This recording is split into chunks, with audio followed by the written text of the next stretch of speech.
Hi, this is Frenchie over at Racketback Armory, and today I will be disassembling a Glock 43X. Something to note ahead of time is most Glocks disassemble about the same way. They're built very similar. Sometimes between gens there are some key differences, but overall this could be used as a general template.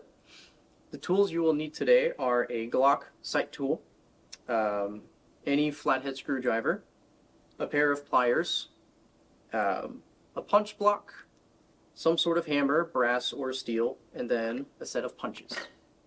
So first step to disassembly is always to check clear and make sure that the weapon is clear. In this case it is.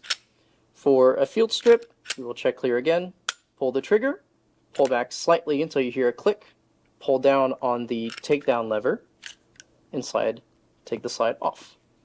From there, you can get rid of the recoil spring and barrel, and now you're fully field stripped. From here, we will start working on the slide. We'll take off the front side here using our Glock tool. As you can see, the screw is down here. I like to hold the front post with a finger or two and then go in and unscrew it.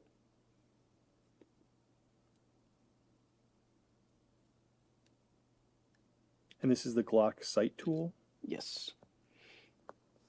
From there you can just pull it off. I recommend keeping these together since they are very small parts. You can just screw it in part of the way. Now you have it aside. So, moving on, my boss always tells me never use your hand as a vise. So we will go to a vise here. We will push down on this piece to then move the firing pin forward, releasing some tension on the firing pin assembly. From here, we will push down on the extractor, which is in this channel right here, and also grab our screwdriver to push down at the same time. So we'll push down here, and then take your screwdriver to go from this corner here. You can just kind of pry your screwdriver in here.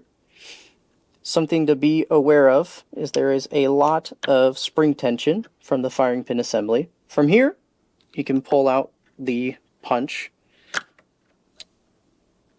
And from here now, the extractor is out, so the tension's released from there, but not the firing pin assembly. You just keep your thumb over it, and you can take the base plate off. And from here now, you can just pull this out. Now your firing pin is out. From here, you can just pull on the extractor spring, take it out of the vise, and you'll have your little safety here. From there, you can pull the extractor out and have this plunger come out as well. And now your slide is fully disassembled, aside from the rear sight. And here is the full view of the slide disassembled and all the parts involved. From here, we will now move on to the frame. We will start by knocking out these two pins. So with your punch block and punch set, you will first knock out this trigger pin, which shouldn't take too much effort, and then knock out your sear retaining pin.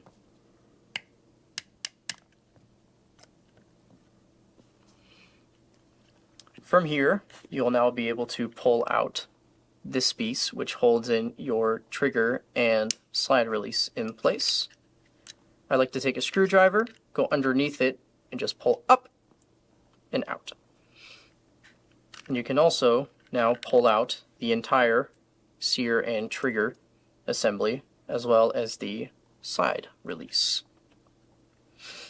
From here, all that's left in the frame is the mag release and takedown lever. And with the takedown lever, you can just pull down and push to the side. Now this does have spring tension, so it may be a little tricky to pull out. So if you pull one thumb here and the other to push, you can then pull it out be careful of the spring, it will fly out on you. Now that is out. So once everything is out of the frame, all that is left is your mag release here. And on the inside, there is a spring in here, which shows up as just one thin metal bar. And I like to put my thumb on this side of the mag release. That way it doesn't rock out of place. And there's a little slot in here where the spring moves in and out of, which I will show you later. So I like to put it onto the side, my screwdriver onto the side of it to push it all the way to the left, and then try and get underneath it to then pull it out like so. From there, this piece is a little tricky because they really like to shove it in there. So do what you can with your pliers, grab as firmly as possible, and just pull upwards like so. So this is what it will look like. It's just one thin piece of metal, and from there you can pull the mag release right out. And as I was referencing earlier, this right here is the slot that the spring goes in and then right back out of. And if you wish to flip it, the same slot is on the top as well. All right, so now we will take a look at the trigger assembly. To take the trigger bar and actual trigger out, you will push up and kind of off to the side above this. That way it's separated.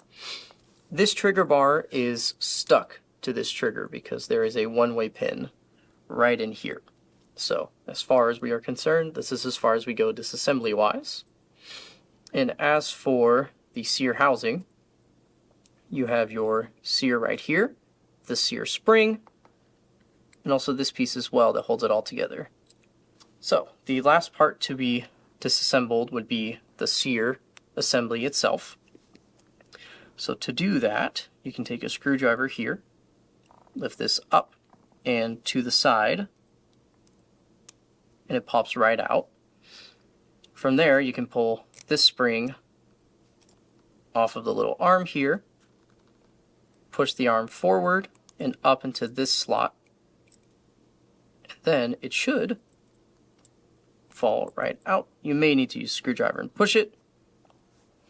So now your Glock is fully disassembled and all the parts laid out here for you to see.